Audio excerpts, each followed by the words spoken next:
Listen, my first fight I ever had was over a fucking pigeon. And then my first fight, I loved fighting. I fought every day after that. I realized that I could do something with my hand. I could fight.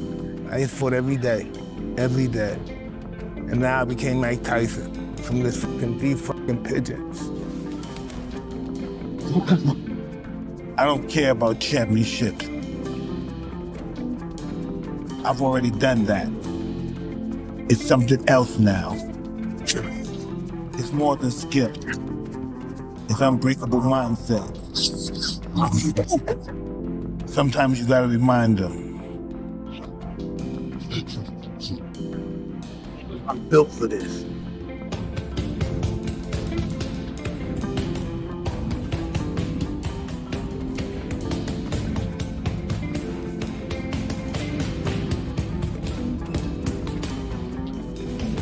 Two of the most recognizable names in the history of combat sports are about to share a ring. Mike Tyson, Floyd Mayweather. One man built his legend on pure destruction, 44 knockouts, a peekaboo style that turned heavyweight boxing into a horror show. Today was the day he's supposed to rest, and then he called all of us to come here because he decided to train. My opinion was the best decision. This is the way Mike handle the things.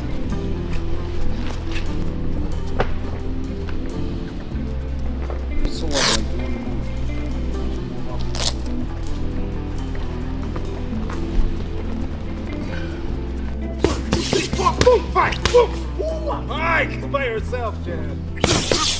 Mike, Sundays, Mike. Roll three. Woo! Puta que pariu! Excelente, Mike. Excelente. We're good, Mike. Excelente, Mike. Excelente. Smoke that joint they go to jail. Here we are. Yeah, you know? Yeah, here we are. He's devastated.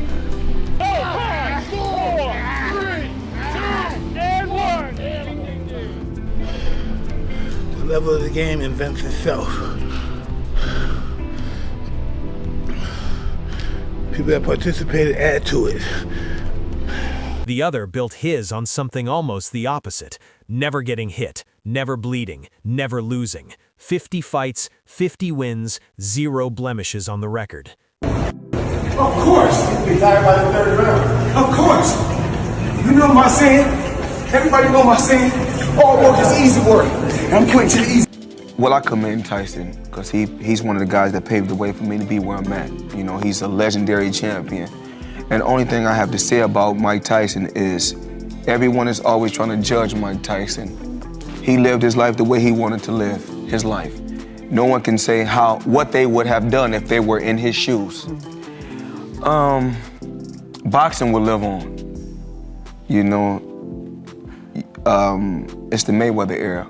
Not just myself, but the Mayweather brand. You know, I have my own style and what I made cool about boxing is not taking punishment. On paper, this fight should not exist. Not in 2026. Not when Tyson is pushing 60 and Floyd is knocking on 50's door. But here we are. And if you're sitting here pretending you're not going to watch it, you're lying to yourself.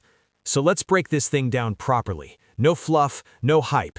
Just what the footage shows us, what the numbers tell us, and what this fight actually means for boxing right now. First, Tyson's camp. Watch these training clips and tell me that's not real. That's not nostalgia content designed to trend on social. That man is in the gym at 8 in the morning when he's supposed to be resting. His trainer, Rafael Cordero, calls it off early during a session, and Tyson keeps pushing. The combinations are compact. The forward pressure is real. His head movement still carries that old bobbing rhythm that made fighters panic in the late 80s. Mike's just different. I've worked with some very exceptional athletes throughout my life, and they're all remarkable in their own way, but Mike's just a whole different animal. What we doing? Do one more set. Let's get 12 reps. It's the heaviest we've gone on this. So just focus on perfect form for 12 reps. 233 today, contact for 230. 12 is all we need. I'm always at 225, 228. Lean mean. Big Lean chest. mean. 1, there we go. 2, 3, 4, good work. 8, 4 more. 9, 10, 2 more, Mike. 11, and 12. Work. Love it. Easy, First time easy. we've done that. It was easy. Yeah, it was. Cordero doesn't run a circus. He trains fighters for controlled destruction. When you see him working with Tyson, he's drilling distance management, timing, intent. He's not trying to recreate 1988 Iron Mike. He's building something appropriate for a 60-year-old man who still carries genuine knockout power in both hands. And that's the thing people keep glossing over. Tyson's 44 knockouts aren't just a stat. That power doesn't fully disappear. It fades, sure. Ring rust slows the timing. The legs don't respond the same way, but the fist still arrives with something behind it. Evander Holyfield said it plainly. If Tyson lands clean, Floyd goes down. Simple as that. Greatest of all time, Evander Holyfield. Mike Tyson announced he's fighting Floyd Mayweather in 2026. What do you think of that fight overall? Well, kind of different, size-wise. Tyson is heavyweight, and I think he went weatherweight. Right. So it's. Is it a real fight? Do you think? You think fans should take it serious? Is it a real fight, Mayweather Tyson? I couldn't think it was real. Because the fact of the matter, he's a lot bigger than guy. So it's weight makes a difference. Now look at Floyd's camp. The man is still moving like time politely asked for permission before touching him. The footwork is effortless. The reflexes are still snapping. He's drilling defense, rhythm, and ring control with that same surgical pattern that made him untouchable for 2 decades. His Uncle Jeff puts it bluntly. Floyd doesn't smoke, doesn't drink. His work ethic never left. The gym is his vice. It's his heroin. He literally cannot stop going back in there. I think that if anybody was to come back, he could come back and be successful.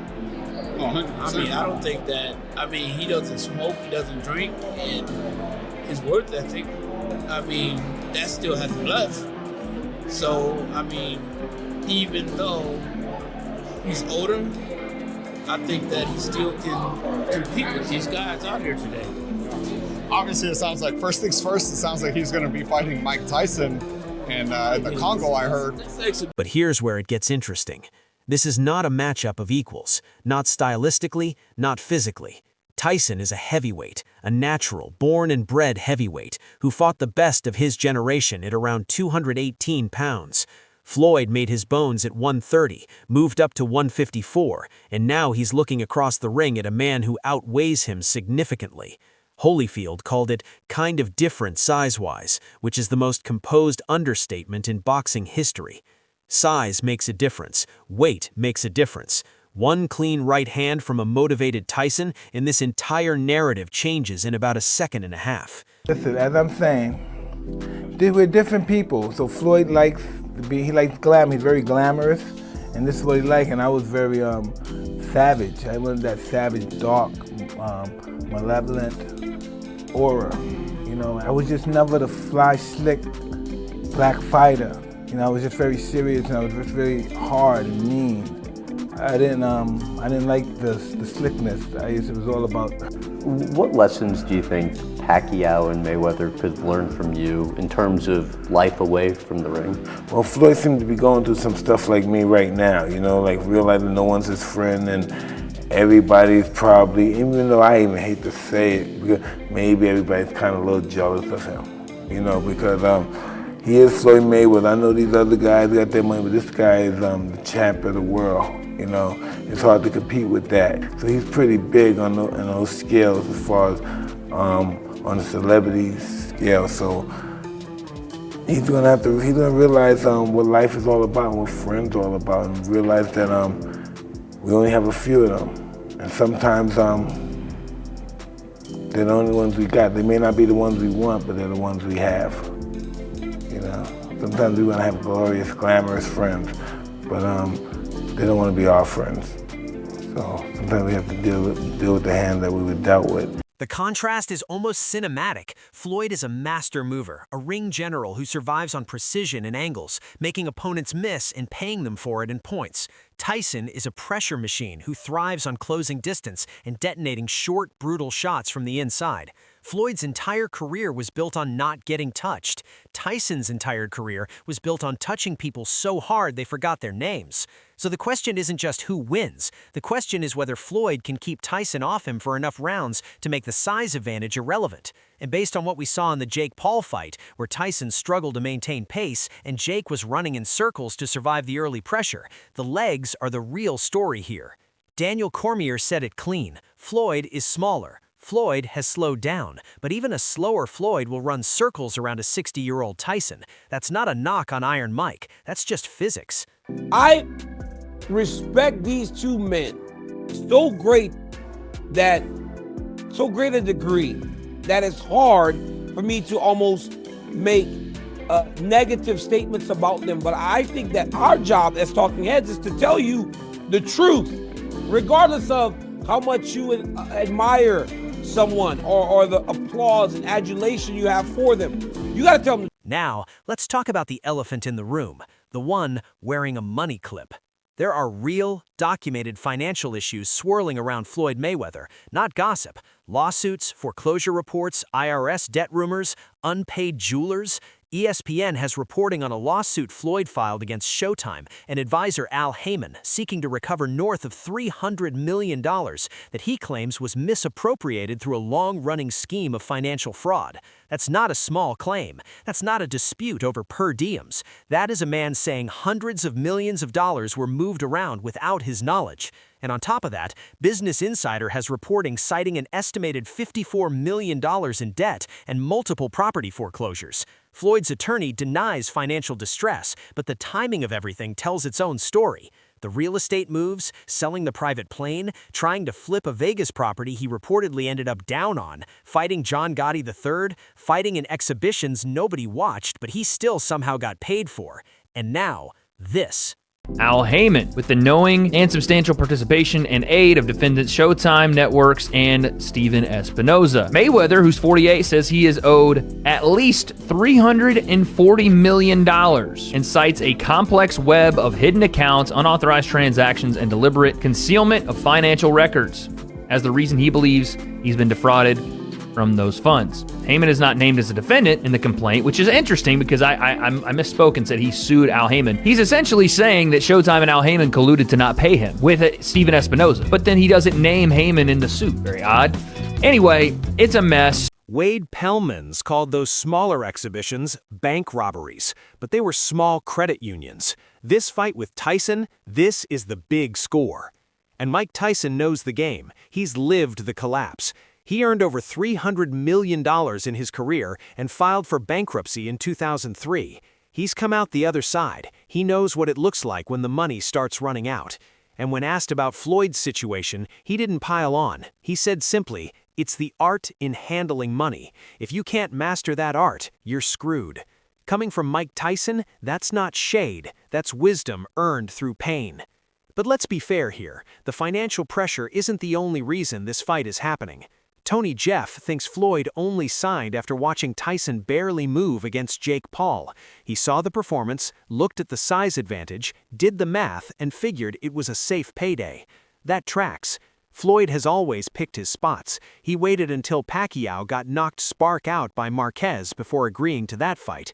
Waiting until a 60-year-old Tyson showed serious limitations before stepping in. That is classic Mayweather operating procedure. He's waited for the guy to box and then see what they're like, and then it's like, oh yeah, I'll be able to beat him. I mean, remember when Floyd fought Manny Pacquiao? Like, he waited until Manny got knocked spark out from Marquez, and then he was like, yeah, now's my time to fight him. I just don't believe that Floyd would have fought Mike Tyson if Mike Tyson didn't fight Jake Paul. But Floyd seen that Mike Tyson couldn't hardly walk to the ring. When he got to the ring, he couldn't move around. Jake Paul was running circles around him. And that being said, I'm a huge Mike Tyson fan, like huge, but we see what Floyd's doing here. He's like, yeah, I'm gonna get in there with Mike Tyson, who couldn't do anything with Jake Paul. I'm gonna get millions of dollars. Well, yeah, I'm up for that. Jeffries. And yes, it's an exhibition, no records on the line. Floyd's 50-0 stays intact no matter what happens. But then, what are we even watching? Chael Sonnen put it best, that word exhibition has never worked. Americans hear it and think sparring. The Japanese promoters had to clarify it back when Floyd fought in Japan. This isn't a spar. This is a carefully constructed commercial event that both men need more than they're willing to admit publicly. Eddie Hearn called it what it is. He said it's bad for boxing. Wade called it a circus. Johnny Nelson basically said both men's egos are going to override the exhibition rule set the second the bell rings, because there's something personal here. These two have never fully respected each other in the way legends usually extend mutual courtesy. There's history, there's verbal shots fired, and when you put two men with that kind of pride in a ring together, the script goes out the window. Well, if there are rules, nobody's going to stick to them. I don't believe in a million years Floyd Mayweather is going to stick to any script that's been written in regards to this exhibition.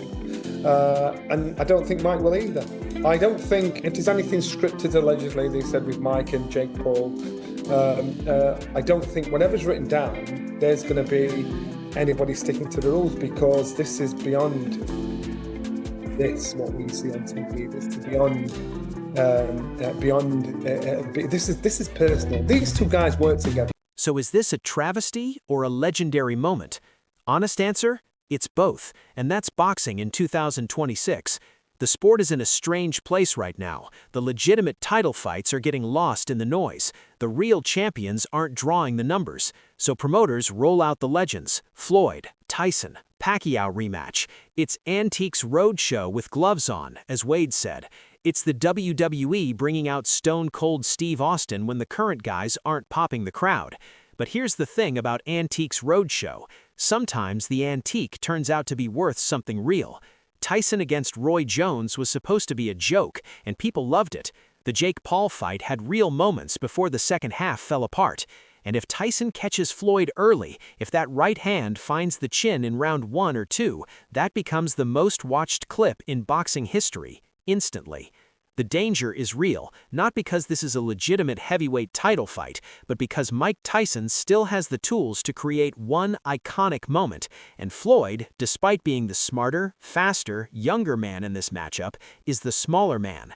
Checking the chin of a heavyweight with 44 knockouts, even a 60-year-old one, carries risk. Don't let the exhibition label fool you into thinking nothing can happen. This fight is going to happen. The training is serious, the money is enormous, the pride is real, and you're going to watch it whether you admit it right now or not.